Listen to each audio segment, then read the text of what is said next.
5 seconds. Start.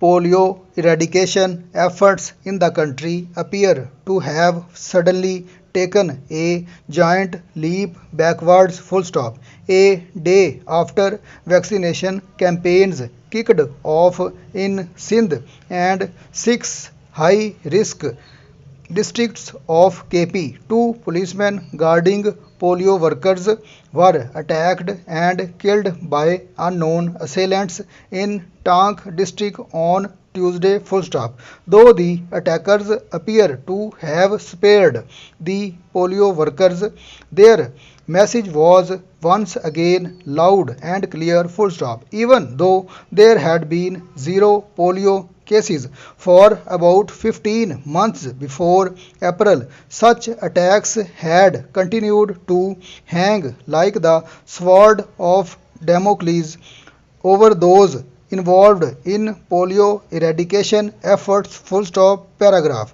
Unknown assailants shot dead a health worker in Peshawar in June, while in December last year, two policemen were killed in Tank, reportedly by the TTP. Full stop. It was against this backdrop that a new wave of cases emerged this year at a time when the authorities believed that the fruit of their long and life threatening eradication efforts was within reach, and yet there was pressure from global health bodies to step up vigilance. Full stop.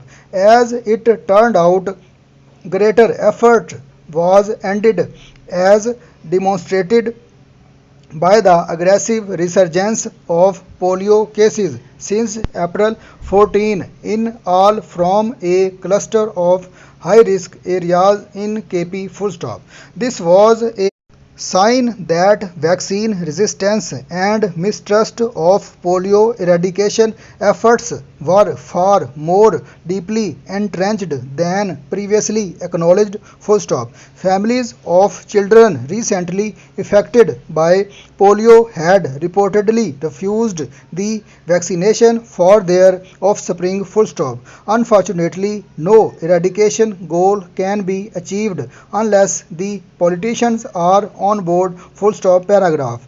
Last week, the Federal Minister of Religious Affairs, Maulana Abdul Shakur, said that the people in the emerged districts would boycott the vaccination campaign if peace was not restored in the area. Full stop. Such an irresponsible statement from the holder of an office that should ideally be leading the way in allaying fears of reluctant families swayed by the irrationality of militants opposing the vaccine as a foreign ploy should be strongly condemned. Full stop. In fact, it is nothing short of playing into the militants' hands, and the Prime Minister should seriously consider replacing the Maulana with someone who understands the urgency of the